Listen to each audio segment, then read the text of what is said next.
There are businesses I'm talking to and some I'm working with even who are finding that they have got staff working from home and they're using less of their space. And even in the sort of midterm, they're thinking they're going to require less space.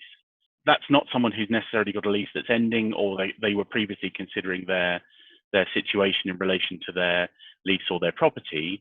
Where are the sorts of areas they might start thinking about or framing their conversation with a landlord? I mean, the first thing is, you've got to get that dialogue going. And the whole point of the ban on forfeiture, that were encapsulated in the Coronavirus Act, that was made with a view to getting landlords and tenants talking and opening up that dialogue.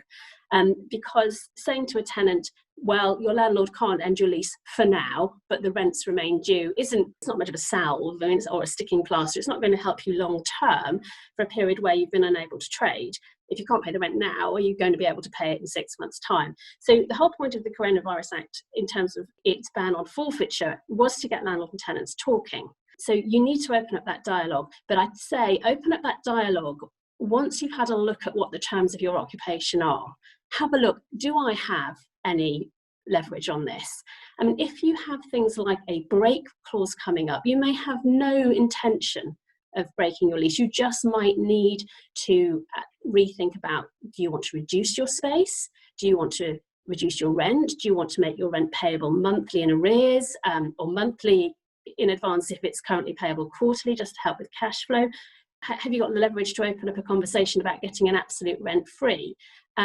Because what the Coronavirus Act gave to landlords was the ability, well, I don't have to forfeit, but as long as I don't put anything in writing, I haven't waived my right to receive any of those rents in the lease. So what a tenant's seeking to do is get the landlord to waive the right to any of those rents or get a rent concession.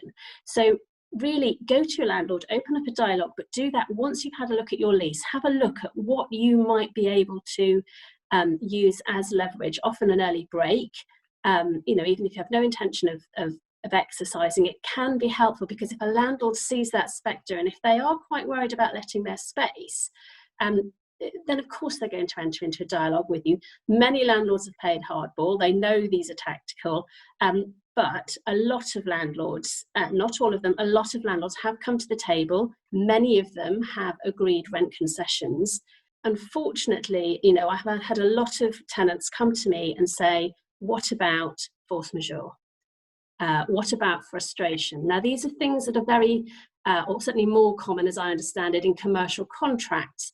But to date, and things might change, but to date, force majeure provisions in a lease, I've never come across. And even if there was something, as I understand the law, you have to specify what is force majeure. So to date, very few leases, I would imagine, in the whole of the UK have anything in them that about a pandemic and a forced shutdown.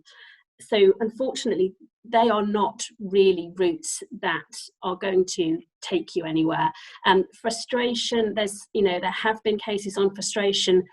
It would take something cataclysmic to frustrate a lease, and I think the balance of opinion is that what is relatively a short-term shutdown doesn't go to the root of the lease. It doesn't make the whole point of entering into the lease pointless. So really, force majeure, frustration are very unlikely to be options in anyone's lease. I'm not saying don't look at it, because you might be the exception, but certainly a break right may serve you well. If you're a tenant and you're thinking, my landlord's going to play hardball, or I want to play hardball, I'm going to exercise this break. Or indeed, as I have seen, some people have just walked away, handed the keys in, walked away.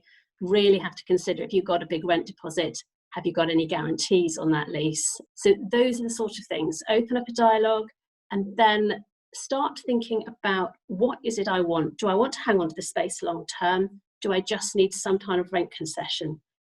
What kind of rent concession do I need? Do I need to have a rent free? Am I going to be forever unable to pay the rent for this period?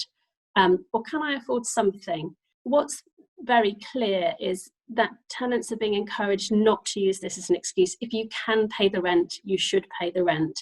And I've been astonished at how understanding some landlords have been, and astonished equally by how difficult other landlords have been. I wouldn't say it's big business, little business. It's really just down to individuals, their own cash flow. I mean, let's not forget, not only are landlords answerable to shareholders and investors, they've got their own debt covenants. There is only so far many landlords can go before they're in breach of their own financial covenants, so to their lenders. So I think tenants need to bear that in mind.